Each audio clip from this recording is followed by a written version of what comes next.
Hello, my name is Heather Mills, and I'm here to refute the claim that video games increase or are helpful to cognitive ability. I heard one of the speeches that one of our fellow students gave, and his supporting claims were that video games help to increase children's IQ by 13 points. The second supporting claim was many people who play video games can process information visually better than people that do not play video games. And his third supporting claim was that video games help to improve memory. So first of all, I'm going to take them in numeric order and start with supporting claim 1 that stated video games help to increase children's IQ by 13 points. So what I did is I went to his sources that he cited in the speech, and I kind of did a once-over them all. And for his first claim, the site that the source that he cited only included puzzle games and games labeled edutainment, which meant that they were not regular video games. They were video games targeted specifically for increasing cognitive ability.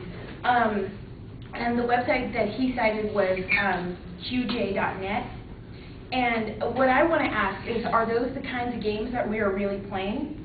And from what I found is the answer is no.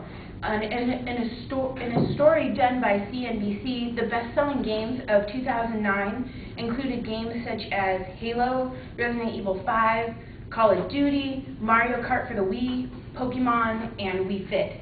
None of those seem to be games that are edutainment or that would, be geared to increase cognitive ability.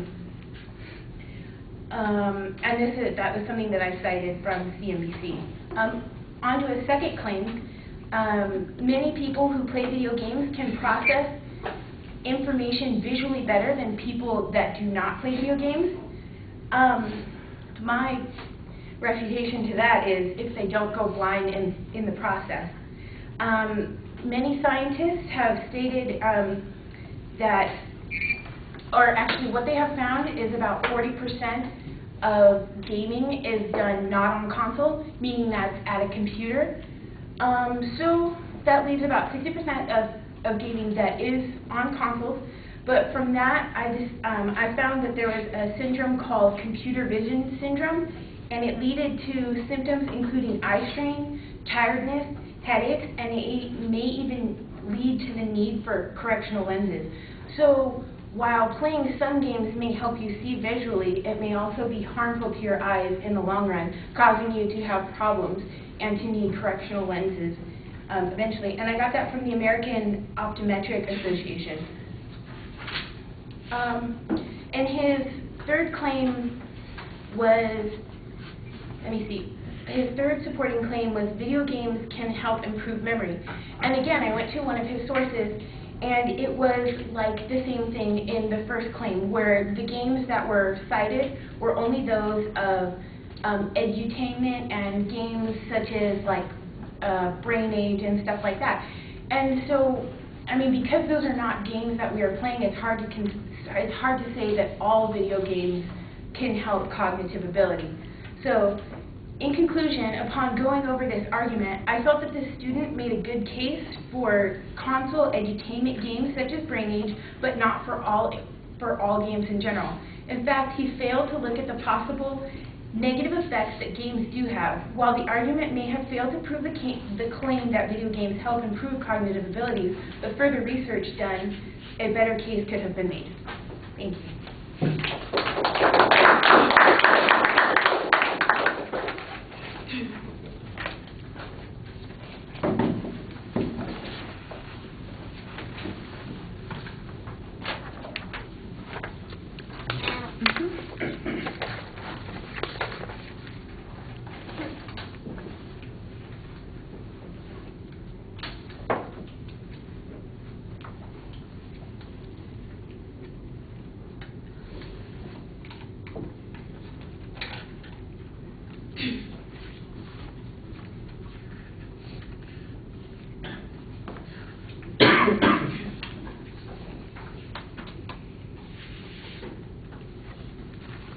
All right, it's very easy to follow. You label the claims clearly. On the first point, I think you would do a good job explaining what's the problem with the generalization that the advocate is presenting. He's got a sweeping generalization here, and it's being applied to all kinds of games, but they may not be the kinds of games that most people play. The fact that you've got a quote from the advocate's source is really helpful here. Make sure that you give a complete source citation and also that you quote directly from the source. It sounds like you're paraphrasing as opposed to giving us a direct quote, and that's a little bit problematic because we want to make sure that we can contrast what the advocate said to what you said. I thought that what you did especially well on that point was follow up with the information about the most popular games and how they don't fit into those categories.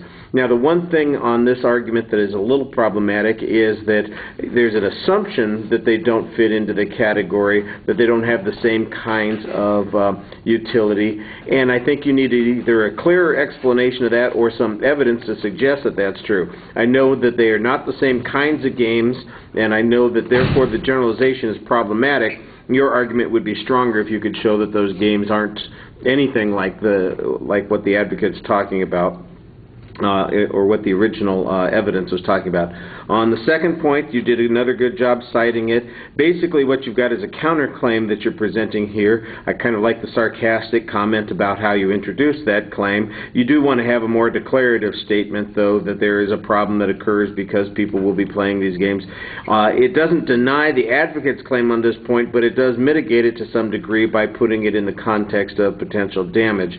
And I think that you might still want to look at the evidence and the reasoning that the advocate used on this point to reach their conclusion. The third point, basically, it's the same argument as the first, and I think you need to be, since you're kind of skimping over your argument here, that's one of the reasons why you want the direct citation so clear in the first point, so that if you're going to make that argument a second time, that we can see, in fact, that these games do not fit into the category that the advocate claims that they fit into. All right, thank you.